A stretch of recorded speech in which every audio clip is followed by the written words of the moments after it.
You're listening to the Concierge Coaches Show with Bruce Cameron and Wayne Fritz, only on LA Talk Radio.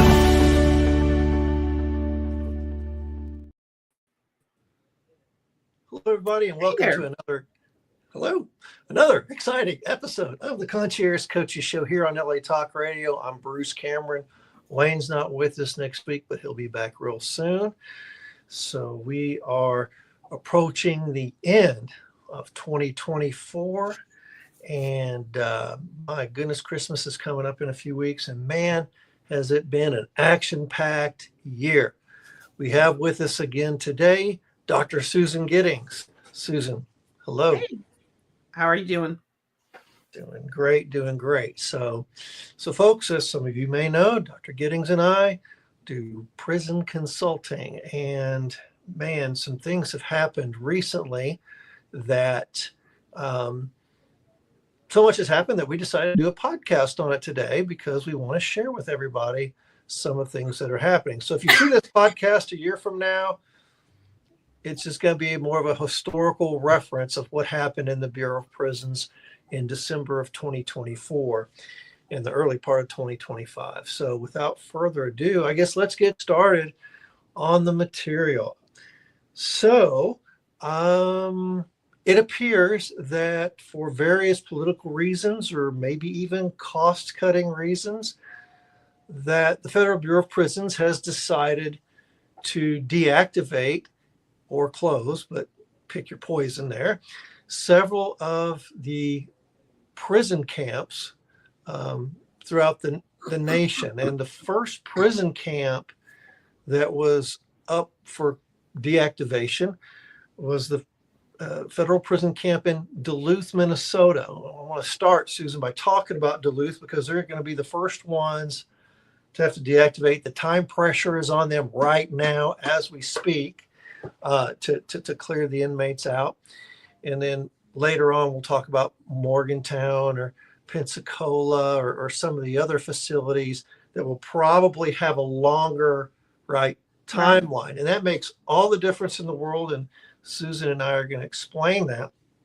Shameless plug for Bruce Cameron. I myself was in a facility closure at Carville, Louisiana, Susan. I remember. Same thing happened. Kathy Hawk Sawyer shows up like a thief in the night and says, "Y'all got nothing coming." Not really, but she says, she was much nicer about how she said it. We're going to deactivate by this time. If you're a staff member, you can go here, or you can try to find somebody to pick you up. And good luck with that, right? Yeah. And Carswell was activating, so we had a whole crew from come over. So we had cars. You could put your crap. It's like R&D, like pack your shit. I mean, it's almost like being an inmate. So I put my crap in the education. I put my stuff in the Carswell, the Carswell room because I am a native Texan. I wanted to get home to my family, and so it was a good thing, right? For me, but it was there, or his Oklahoma Transfer Center, Three Rivers. Took our friend Mike and several others. I mean, Three Rivers, the joint. We're not talking, we're talking, Anyhow. Yep. Nonetheless. Okay. Back to these closures. Susan, what are some of your initial thoughts about the closures? So I'm not surprised. Let's start with that. One of the projects I actually worked on while I was in DC was auditing bed space nationwide, and the combination of, even before COVID, the number of individuals in the camps, the numbers were dropping. Probably more of a function of just how the laws have changed and some of the reforms that have been put in place. And you think back to like 2012, the Bureau was peaking at around 219,000 individuals in custody. And by that number had come down quite a bit. And then we had COVID. And of course, the bulk of the folks that benefited with home confinement under the CARES Act were minimum security and then low security Right. folks. Those folks that were living in that open bay style living, because obviously the germs kind of floated around everywhere. And so if you had health issues or you were older, you were at risk. Right. We couldn't really socially distant. Right. So that happened. And of course, then during COVID, we were still in COVID when we started applying time credits. And again, the bulk of the impact is at that minimum security and then low security level. Right. And we were seeing camps, satellite camps, especially if they were those Care 1 healthy populations, where they had no other programs. They didn't have an RDAP. They didn't have anything else. Just struggle. I mean, there were institutions, satellite camps that had 40 and 50 folks. And that was, and that, you know, and those satellite camps, they're there as a workforce. Right. For the main institution, to mow the grass and handle Right. the house and handle the garage. And, but they still got to eat. Right. So, but yeah, I was seeing numbers, and even before the pandemic, and I was like, it's only a matter of time before somebody says, "Hey, Bureau." Right. What so do you do? I know that we're going to have some family members watching this. So let's kind of cut to the chase with Duluth for the moment. So Duluth is under pressure to close within several months from now. Less than 2. Okay. Less than 2. Now, a lot of people, I'll go. I initially thought that people with 2025 release dates were going to be kind of encouraged to go to an RRC. Well, you know, and then you and I had you kind of, and I'm not a case management person, but you alerted me like, hey, inmates after a certain date in 25, they're just going to have to go elsewhere. So kind of talk to our audience about that, Susan, because of I guess it's because of the shortened time frame. A lot of guys with 2025 release dates are still going to get shipped. So just the process to refer someone to halfway house, and that's just getting the paperwork out of the institution, is not, it's multiple documents. It's multiple departments are involved. So there's not a fast track. You still have to have medical clearance, psychology clearance, dental clearance. You also have to have wants and warrants checks to make sure there's nothing else going on. Progress report, supervised release plan, all these documents come together into an RRC referral. From there, once it's all gathered, then it's got to go through all the different hands that touch it and review it before the warden hits the button and it goes to the RRM. Even a fast track for that paperwork is 2 weeks. And that's fast. I would put it more like 2 to 4 weeks. And that's getting it out of the institution. That's not the region. That's like from the day it starts to the day it leaves the institution. Right. 2 to 4 weeks. I mean, yes, you can do it in less. And we've had this conversation with folks when they call. The average case manager at any given time in a minimum security facility, a full institution like Duluth is, right? They're going to have upwards of 30 halfway house packets that they're working through at any given time. It's just the nature of prison camps. I can remember back to our Seymour Johnson days, we brought in and released 500 to 600 inmates every single year. They weren't the same 500 that came in that went out, but we were turning that population. And that is the nature of it. So now you're not looking at 20 or 30, but 500, 600, 700. Right. There's just no way. And again, of that population, and I don't have the numbers, but I would put money on 20% of that population has a release date in 2025, either a straight up release date or with their FSA with the conditional, talking 20%. There's just no way with the timeline they're working on that gets done. Right. So those folks go into transit. And on the other side, on the pickup side, those new unit teams, they're going to be teamed within that 28 days. That new unit team is going to look at, was there a recommendation made? Where's the paperwork? What's done? And they're going to pick the ball up from there.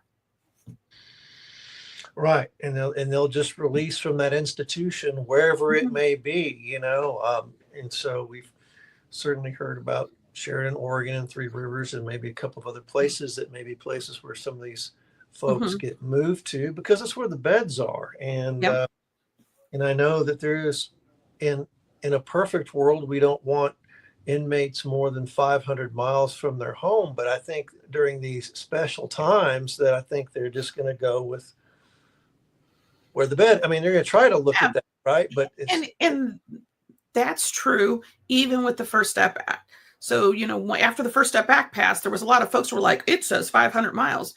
It does, but then read the next sentence or read the second half of the sentence.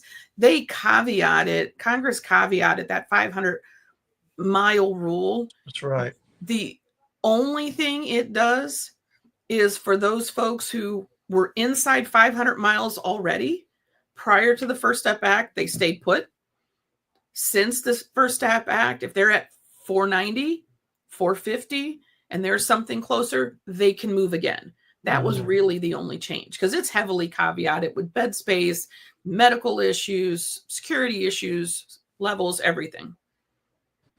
That's a good point, you know. So yeah, as it pertains to Duluth, so here it is, like you said, just with a really quick closure rate. And usually you get the inmates out first, and then the staff are kind of left. Got to pack everything up. The equipment gets packed, the files, everything gets transferred. So that means get the inmates out, means get the inmates out. That's the way it worked at Carville, and I'm sure at other facilities. So did you have this kind of timeline at Carville? Well, Seymour Johnson still was still in business when you left it? It was still in business when I left. I was actually oh my gosh, I was at USP Lee, I believe, which was funny because they announced it as saying some of our older prison camps. And I was like, well, wait a minute. That's where I was. But at that point, it was about 15 years old. But of course, Seymour Johnson was located on the military base. Right. So it wasn't the Bureau's facility. It was kind of like a Pensacola or whatever, where, you know, we have an arrangement with the military Department of Defense to have the facility there. So, but that's good that you had that experience. I was there TDY for a minute, but you had that experience working in a freestanding facility like a Pensacola, like a Montgomery, and that's just you know. And so then I surviving this Carville thing. So we have some familiarity with what's going on here. Now, if there's something else about the Duluth folks, you know, just say a prayer for these folks. Hopefully, you know, that that there's some, you know, whoever can get a halfway house can get that referral, and then the time frame, if not, that they get transferred to a facility that is possibly close to where they're going, but at least the staff are friendly, and that will help them with their I release. think with the current timeline, unless their paperwork has already left the institution and they had a requested date within that window, I think they're moving. Yeah. You know, and that's rough. And it's, you know, and it's rough for all parties. The staff weren't expecting it. The population wasn't expecting it. Certainly their family members weren't expecting it. But, you know, there has been some sunshine. As you know, as you and I have talked about, there's a lot of folks there that weren't close to home. And they were going to need to wait 12 to 18 months for a regular routine near release transfer. You and I know of at least a half a dozen or so that they're moving closer. And you know, and it's because they would have gotten to move closer, but they would have had to wait the 12 to 18 months. Right. And I think another common denominator here for some of the folks is RDAP, the Residential Drug Abuse Treatment Program. There's RDAPs, you know, some of these camps, Morgantown, Pensacola, you know, has a well-known RDAP or whatever. And now, right, the institutions that have RDAP programs, and now with their respective closures, and I'm just going to say ballpark guess, like Pensacola is going to be 5-6 months or whatever. Could be less, could be more. I don't know. It's just so. What we're hearing with the Duluth folks is those that are in the program, they're moving to Yankton, and the Yankton folks who were in line for the next class are getting set back so they can bring in the cohort of RDAP folks out of Duluth that were mid-program. Is they're going to slide them in. There's several of them going to Yankton. So will that be the case at Pensacola to Montgomery? That would be an easy. I mean, that would be logical. Yeah, that doesn't necessarily apply in government, but that would be a logical move. Right. And there's, one thing is, and even from a case management perspective, like with a Morgantown or a Montgomery, some of those guys maybe could graduate a little early, right? Or not, maybe not. But then, and then how many? I would imagine it's going to come down to where are they in the program. Sure. So hands down, you just can't. But there's four phases, 3 phases. Yeah. I can't remember.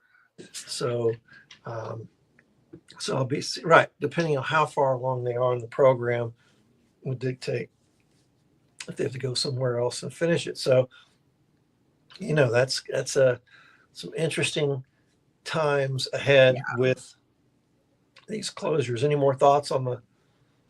Not so much on Duluth, but I know there's been a buzz on your Facebook page about what about the other ones? What about Yankton? What about Montgomery? I know you and I have talked a little bit about that. I think Yankton's pretty safe. One of the reasons several years ago when President Trump was during his first administration, his budget included the closure of 2 satellite camps and 1 regional office is what he was proposing. And at the time I was in the regional office in Mid-Atlantic, and there was a lot of discussions between myself and my counterparts in the other region about who was going to be on the chopping block. And Yankton was one of them. And Yankton actually at the time the community was so concerned. Their congressman was out there heavily talking about, and their senators were heavily talking about why Yankton needed to stay open. It's not close to any other facilities. It's really the only one in that kind of upper northwest U.S. area. Yep. And it would be devastating to the town. It would devastate be absolutely the economy. And that was kind of our thing, right? Right. Our thought was President Trump has a good relationship with the governor of South Dakota, actually with both South and North Dakota. And just based on that, I think that's going to give them some insulation in terms of the decisions. And the Bureau doesn't make those decisions on their own. There's conversations with Maine Justice, and then Congress is notified, and then things happen very quickly. But I think that's going to be one of those instant that I think that at least in the short term, we'll see how things go. Their population is being bumped up because of the Duluth folks, so they'll be at capacity and they can hold about 500. That's right. A little over 500. They can hold them, and they can hold them. They have the capacity. And they have the space for them. They have the space. And Montgomery provides a lot of support to the military. People don't realize that when these institutions that were co-located on military bases, and Pensacola is smaller than Montgomery, they provide a lot of MWR, landscaping, mow the grass, spread mulch, things that if they're doing it, then a contractor's not doing it, or a military member's not doing it. And so it is a win-win financially for the military to have the federal inmates doing that kind of stuff. And Montgomery being a larger facility than Pensacola was. It's also a little bit further inland. Those Gulf, there were more facilities along that that coast, and of course those get subject to damage. If you remember years ago, FBC Homestead leveled. So Montgomery being where it is, it's a little bit more inland. It's a little bit out of the the hurricane Mm-hmm. alley, so to speak. So Yeah. it's got a few things going for it. So I think, at least for right now,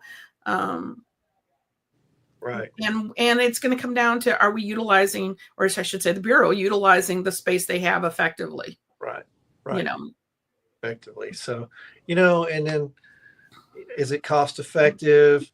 Inmate, per inmate, contraband. If it was more difficult to maintain a pure prison environment with the flexibility of contraband and the lack of security at these facilities. So, there's a lot of other things we could go into. We're not going to do that, but because I want to get into so the first thing was announced was these closures, and then right on the heels of that, President Biden decides to offer clemency to about 1,500 inmates, right? right. And so, and many of these inmates, and it's really interesting because on the Facebook group, there's a lot of people saying, my name is on the list and I've got nothing coming on the locator center.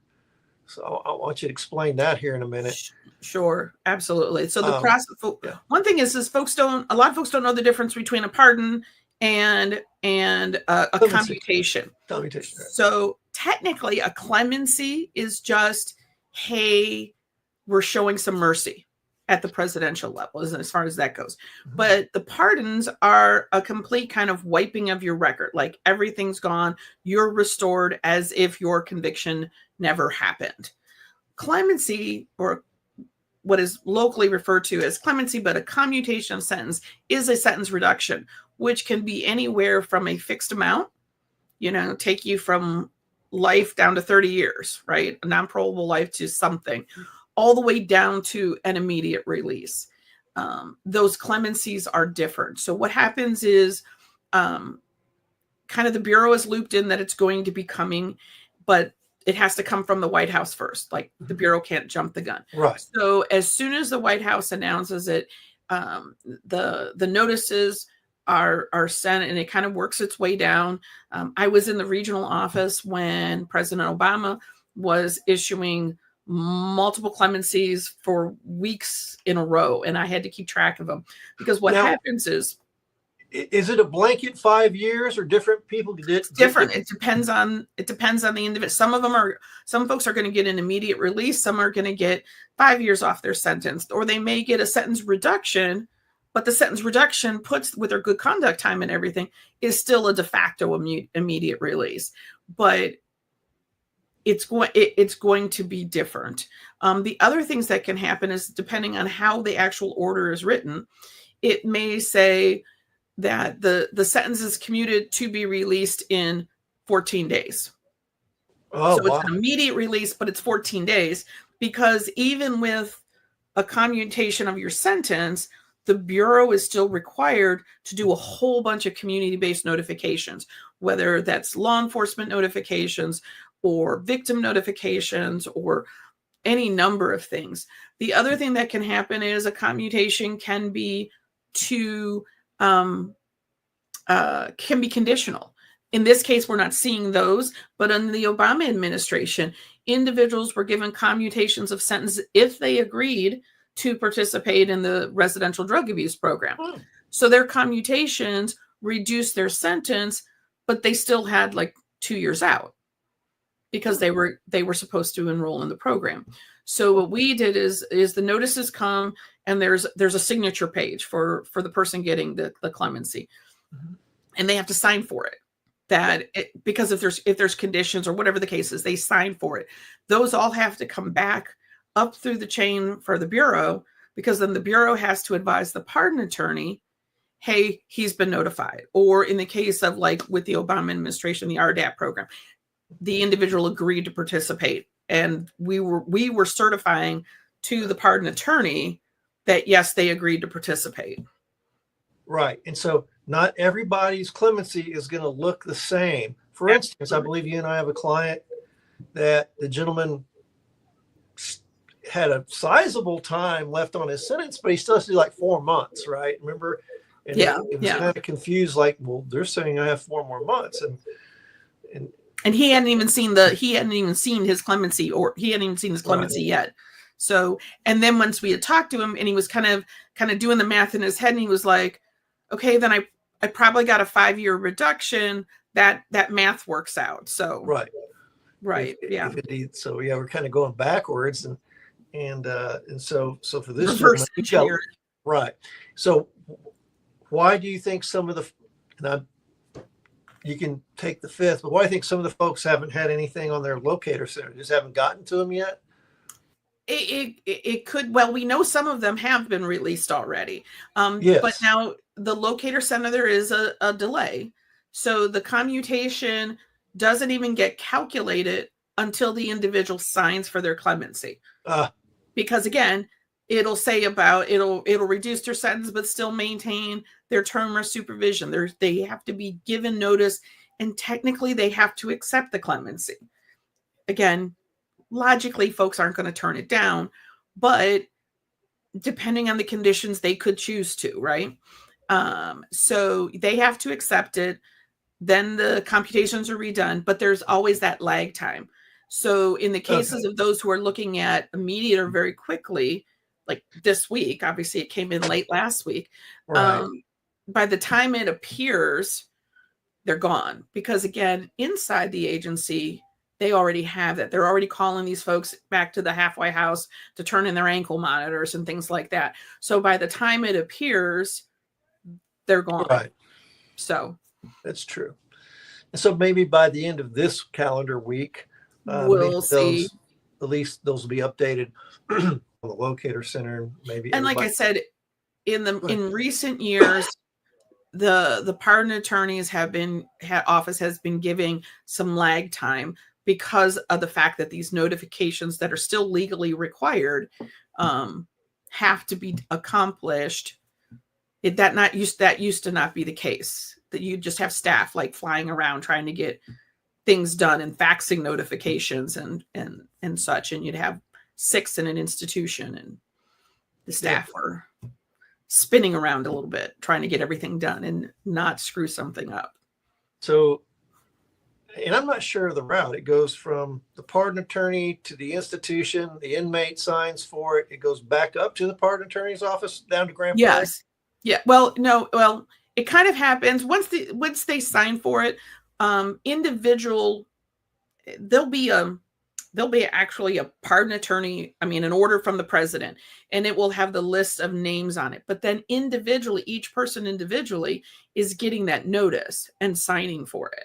So one of the things that like I had to do when there was the conditioned ones was I had to keep track, and the institutions were letting me know, okay, our 4 are done, our 10 are done, or whatever it was.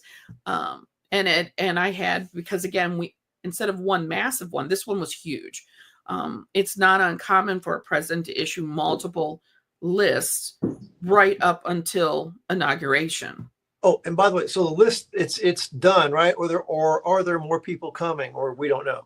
We don't know, but the administration has signaled that they are going to be looking at additional cases. In the case of President Obama, his last orders were issued the morning of January 20th because he's president. Yeah, he's president until noon with the officials switching over. So yeah, our last orders, and I had literally a folder for each order, making sure all the paperwork was done and crossing their names off, and yeah. So yeah, it was amazing. A hectic time.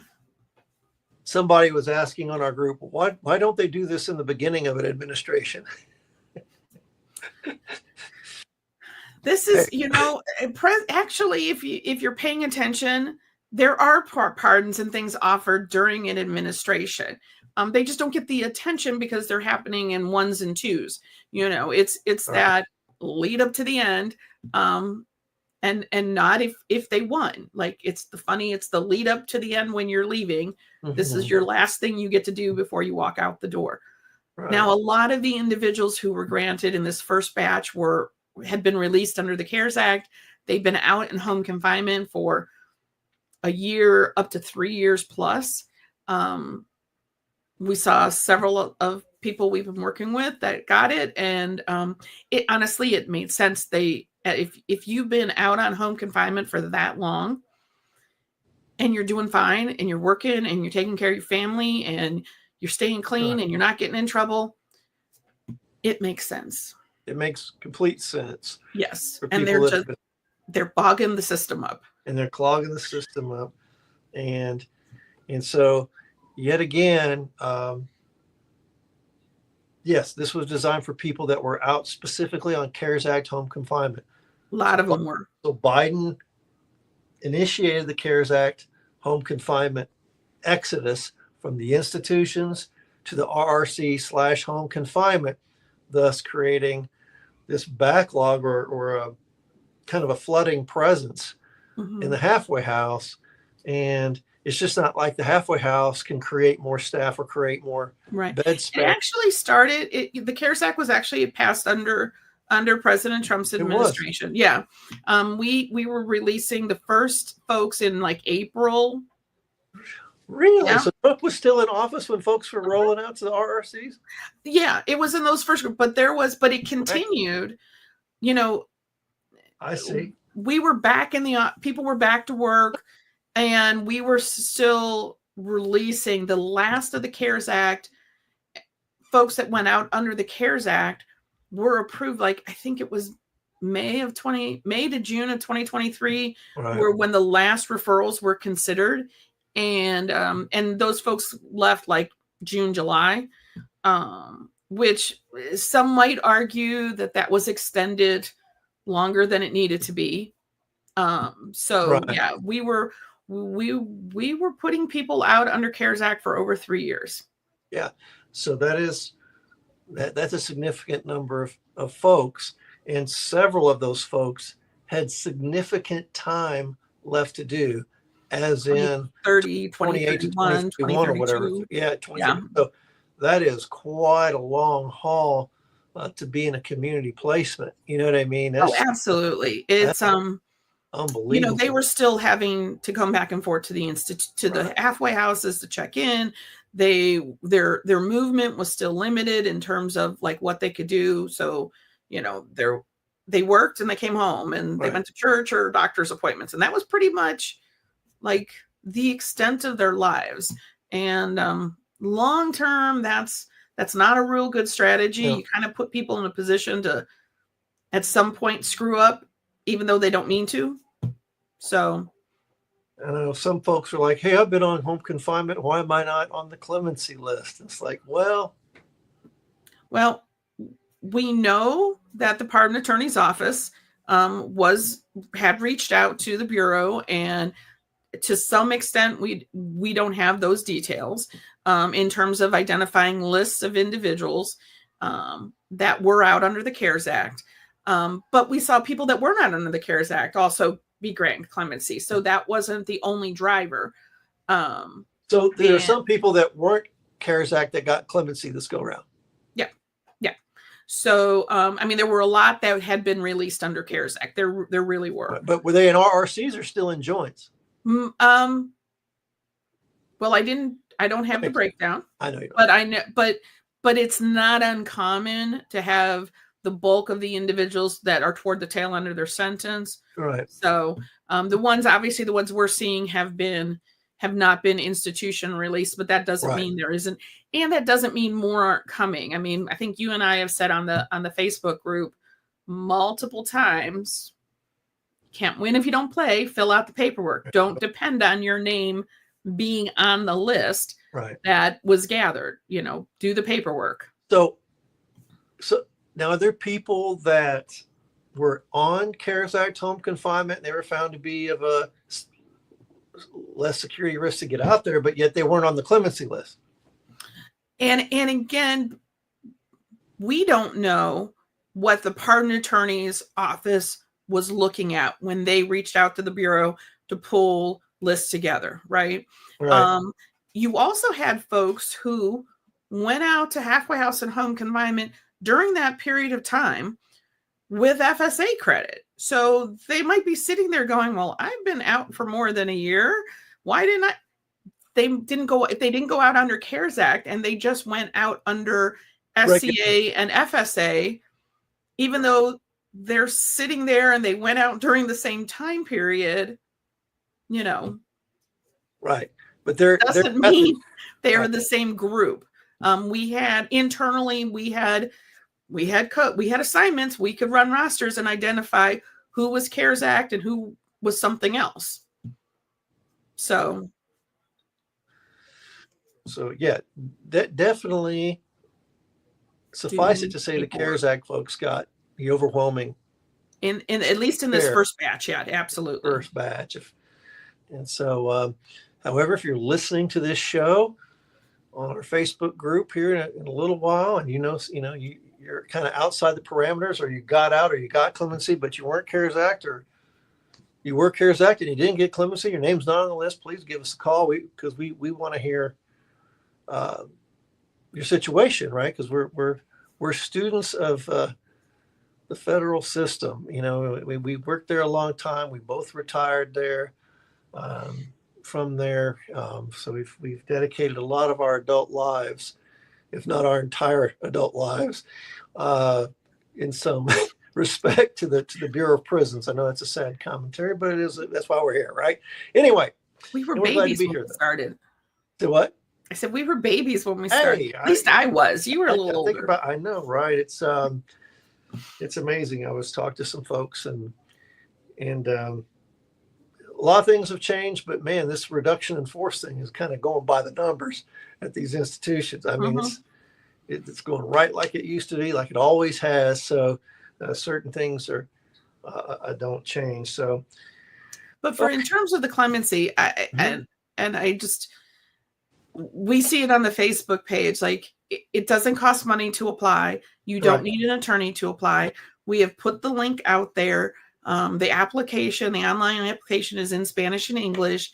If you are someone who has been in halfway house and home confinement, regardless of the process, and you're doing well, you're staying out of trouble, you're working, you're doing all the things you're supposed to do, why wouldn't you try? Yeah. And I would even say for folks sitting in the institution, if you've served a chunk of your time, you've done good programming, you've been out of trouble, you've clear conduct,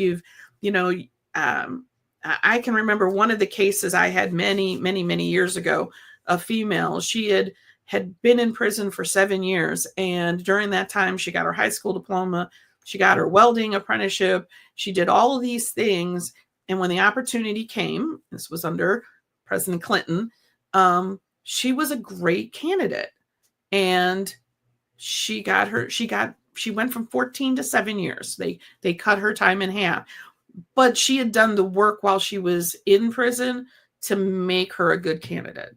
And I think that's important. And for those who don't get it, remembering that while you're doing your time, do good time. What if my application says in process or whatever? Should I apply again? We get that question. According to the website currently, it says if you have been denied, you can reapply. If you look at the actual application, the language is different. But again, we're at the end of an administration. This is what they do. I suspect that language will be updated afterwards. Because the form itself does say if you're denied, you have to wait a year. But the website currently says reapply. Right. So, and now that we're entering, so that definitely, just go ahead and, we have links on the Facebook group, and we have plenty of links to the application. Mm-hmm. What about folks that are doing time? How do they get the application through legal library, or what's going on? Law library should have them in quantity. Yeah. That was one of those. That was one of those things that's always there, but at this time of year, or I should say, in the pardon season, for lack of a better word, they're readily available. Yeah. So that's Supervisor of Education should have them in the law library. All right. So they're available inside the institution. Otherwise, I used to keep copies in my desk. Right here. Let's pull it out. That's right. And if you're on home confinement or an RRC, you can get one online. Absolutely. And do you print it out and send it in, or can you fill it out? Is it fillable? I didn't look. I found the information. We put it up. I did not look. I'd have to I go need to back look and look. too. I know. I just put the links out there for everybody because everybody's wanting to know and stuff Right. like that. And so, oh man. So what a, here we go, right? Just facility closures. And again, that I just, because people see the pardon attorney, but I'm not getting a pardon, I'm getting clemency, but has a pardon attorney, right? And they're kind Right. of, it's really interesting, It's right? and it's all handled in the same office. And if you're in the community, if you're in a halfway house or home confinement, there's a lot of details on the website about, when, the differences. There's a lot of educational material on the pardon attorney website. And let's continuing on that. There's an affidavit, and the affidavit will spell out, right, on the clemency. It spells out what you're asking for. And now we specifically, because the pardon application is different than the commutation of sentence, the reduction. I'm just saying what the inmate gets if they've been granted clemency. Do they have an affidavit? It's a form. I mean, that is notifying them. You mean that they've been granted? Mm-hmm. Yeah, it's just like a memo. It says pardon attorney at the top, and it's just, a statement, and that would include any conditions if there were conditions. Right, the conditions. But like you said, some of them said you'll be to be released on December 21st. So I think I saw one that said you're out of there. Had a specific date. Yeah, December 21st. So that, man, how great is that? So. And that's where those differences go. Did it just reduce your sentence by 5 years or 10 years? Did it give you a specific out date? No one that I have heard so far, what I'm hearing is that kind of 14-day window to get the paperwork done. The other thing people don't realize is a lot of the institutions are located in some really remote areas. And in the case of, for instance, USP Lee, the bus out left at 6 o'clock in the morning. So if you weren't on the 6 a.m. bus, and I'm not talking like the Bureau, I'm talking about Greyhound.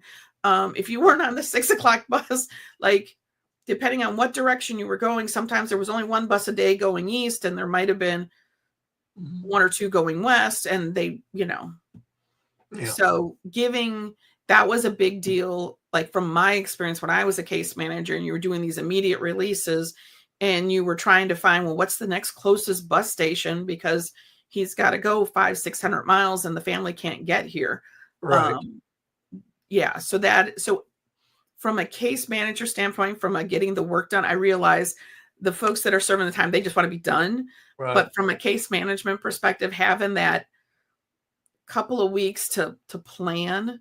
Right. I remember having a case that literally we were on the phone with the family, figuring out what was the closest Greyhound bus station. The guy was releasing to New York, or not, to Michigan. That's all I remember. But we were like, well, how close are you to here? And how close are you to here? Right. Because we were driving him from Southwest Virginia up to Lexington, Kentucky, because they had more buses. And I was trying to find the closest place. And we were putting him on a bus like 8 o'clock at night because, again, had an immediate release. Right. And as opposed to giving the 7 to 14 days to do the paperwork, to schedule the release and the transfer, and because not everybody's family can come and get them. Right. No. So it's always a struggle sometimes to get people out. So the thing that I'm kind of underscoring, folks, is long story short, everybody's situation is different. Everybody's situation is a little bit different, right? So there's that tendency that we want to compare ourselves to this guy. Well, I heard this dude got that. Well, this dude got that. And while that's interesting commentary, you got to look at your situation. What does your order say? What is your, what I mean? What's going on with you and your particular situation, or your loved one's particular situation? We get that all the time. Well, this guy got halfway house. Why didn't I? Well, is he in the same zip code as you? Does he live in the same street? Federal probate, just all these other mitigating things. No. And the reality is the only case that exactly what it was involved in is your own. Because not everybody is necessarily completely forthcoming about their background for a variety of reasons. Whether it was jail credit or prior criminal history and these different things that go on. So just because on the surface, well, we arrived at the same day and we have the same sentence, maybe, you may not have the same credits going Right. on. And the only case you know is your own. Right. Right. You know, so I know it's frustrating, and the rumor mill is one thing, and hearing these things. So just try to be patient and focus on your own case, mhm. and look at your sheets and your data sheets and your earn sheets, and kind of try to understand Educate what that yourself. means, what conditional release can mean on a good thing, but sometimes it's conditional. And so if that happened, you know what I mean? So Absolutely. we'll And say and that. we're seeing that, like the new worksheets that came out mid-October has just created a lot of confusion. Yeah. I know if I had been in charge of the world, I probably would have done it a little different, but I'm not, and that's okay.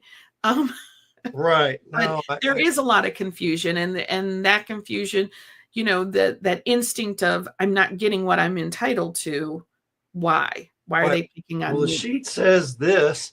The sheet said I'd already be out of prison. What's going on? And like, oh my gosh, well, this is why, because and having to explain that, and that's not getting explained to the inmates by case management staff or whatever. And this is so new, Oh yeah, as either and you it's said so or somebody said, different the bureau is building the plane as it as they're flies it. flying it. And so That it's kind that of, was the running joke with myself and working with developers and some of the other folks. It's we're building it as we're flying it, yeah, and then they're constantly trying to improve, make it run yeah, faster, they make are. it better, to make sure that the folks who are participating in programming are getting, And, just the absolute and to be fair, benefit they they have should be gotten better. getting. Like you said, as you noted the other day, we're not seeing the same mistakes that we're, so things are getting better. Improvements Mhm. are getting made. Is it quick enough? No, it's never quick enough. It's never accurate enough, and it's never enough. But we do see some positive trends. Things are kind of coming along. And there's things coming. Yeah. So I get know our DC code offenders are very anxiously awaiting for that rollout, and that's coming. That's coming. I mean, Yep. DC could have written the law a little bit easier, and that would have made it a heck of a lot easier to implement. But that is being worked on, and that is coming in the near future. It is. So, All right. So here we are at the 2-minute mark. throw Wow, it in. that was a quick show. I'm telling you, man, we're gonna do this probably another week or two. We'll do some other shows on some other topics. Yeah, Well, Susan, thanks for coming on the show today. absolutely. It's always a pleasure to have you. Thank you for your service and your continued participation in the Facebook group, and you've really helped a lot of families. What you bring to the table is, I think you're just the only one out there that has this kind of comprehensive scope and scale of knowledge, and so it's just a real blessing that you're involved with these folks. So, well, folks, you can see this show and all our other shows on Amazon. Audible now has it. We're on Apple Podcast, iHeartRadio. Of course, our shows are all archived on the LA Talk Radio site as well. So you can see all the videos. You can download the videos. You can listen to the videos. You can listen to the MP3 files. So we have all these different choices for you. So we really appreciate your support.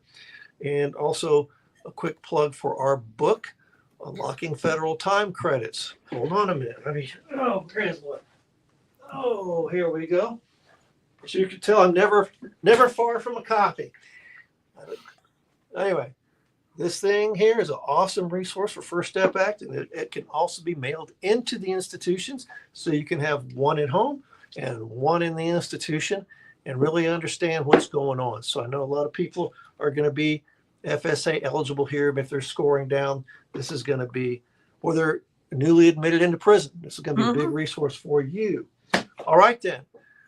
Well, anything else? No. I can be reached at conciergecoach.net. Yep. Our site is federalprisonauthority.com. And we have a Facebook group, Early Release Federal Prison First Step Act is our Facebook group. So with that, we'll bid everybody farewell. If we don't see you for Christmas, have a Merry Christmas, blessed Christmas, and a Happy New Year. But then again, we may be on next week. You never know. So take care, everybody. And we'll see you next time on the Concierge Coaches Show on LA Talk Radio. Bye, everybody.